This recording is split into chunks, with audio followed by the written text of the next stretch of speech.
Hi everybody, welcome back to my channel. I hope you have had a glorious weekend. So today we're going to do part 2 of making a raspberry Swiss roll. So we're going to use the same ingredients, but we're going to mix it up slightly and hopefully we can get it right second time round. So James is going to help assist me. He is in the background just here.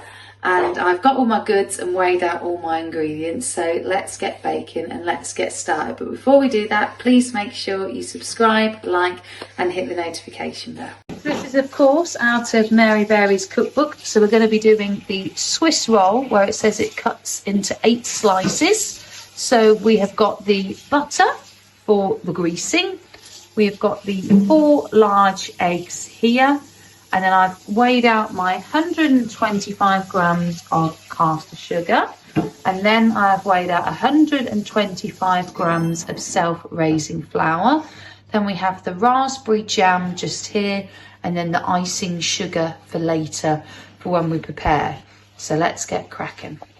So we are going to basically says lightly butter the Swiss roll tin, line with baking parchment, and then lightly butter the parchment. So I will leave this all in the description box down below. So we're going to use a different tray this time because I used one that didn't quite work. So we're going to go with this tray here, which is my Stella tray that I got from Market Harbour. So I'm going to lay it out on this one and see if we can give it a whirl and work it out second time round. So as you can see, James has kindly buttered the baking tray, so that's the first step.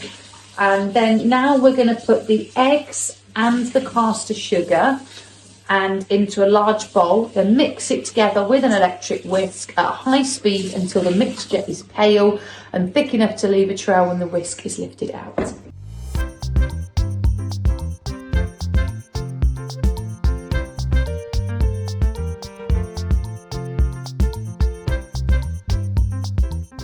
So we have put the eggs and the caster sugar into a large bowl, whisked it together with an electric mixer at high speed until the temperature is pale and thick enough to leave a trail when the whisk is lifted out. We've sifted also the flour into the egg mixture and folded in gently and thoroughly.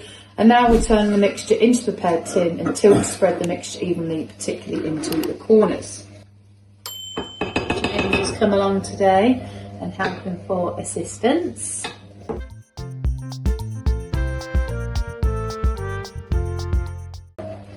So now we have turned the mixture into the prepared tin and tilted to spread the mixture evenly, particularly in the corners like so.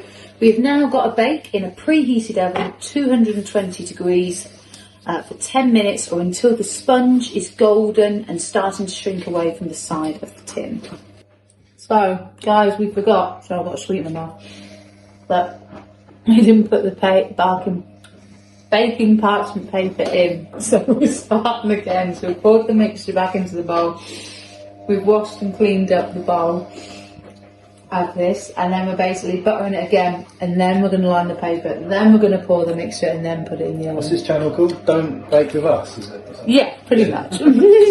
So we're starting again guys. We've put the butter on the tin, we've put the baking parchment paper, I can't say that word, I keep saying barking.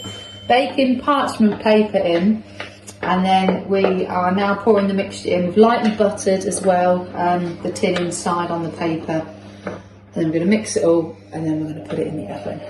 Right, so we have now just took this out of the oven. So we put it on a slightly lower heat. So we did 190, but left it in for 10 minutes and put it in the top oven. So it's basically got to come out nice, light, spongy and golden until it rolls at the edge of the side. So now we're going to do the next step. So now we are on to step 6. So this is where we invert the sponge onto a large piece of baking paper parchment, which has been liberally sprinkled with caster sugar. And then we peel off the lining paper and trim the edges of the sponge with a sharp knife. We've now just took this off the parchment paper, flipped it over, got another bit of parchment paper and generously sprinkled the caster sugar, so it is looking lovely so far.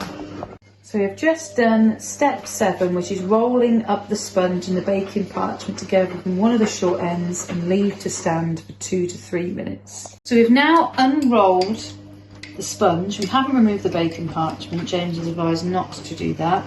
And then we're going to spread the sponge with the warmed jam, and then we're going to roll up again, wrap tightly in baking parchment and leave to cool, and then unwrap, dust with icing sugar and serve in slices.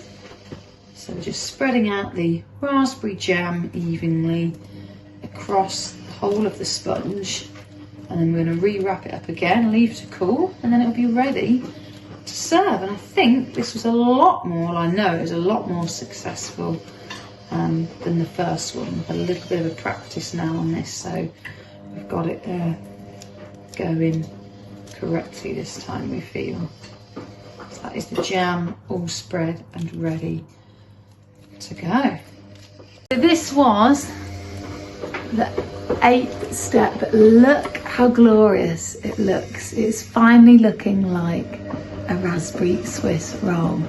So yeah, so we're leaving it to cool, and then we're going to sprinkle with sugar and serve up. So here we are, the cake is all done. It has been successful, so we will be having a taste test later to let you know how it goes. But yeah, it is all done, perfect sponge filling, all ready to eat. So we'll chop up and eat and show you in a bit. So I'm chief taste testing the raspberry Swiss roll.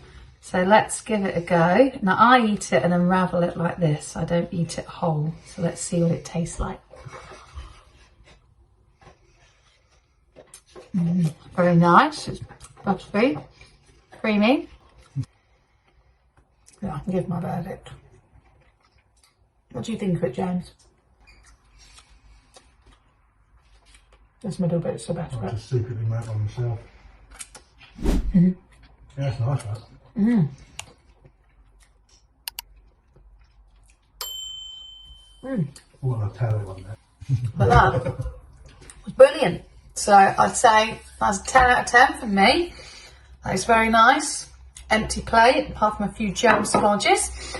So that's it for today's cooking expedition and expander. So let's get on with the rest of the day, the chill out, enjoy the nice sunshine, and I'll catch you later in the week. Thanks guys, bye.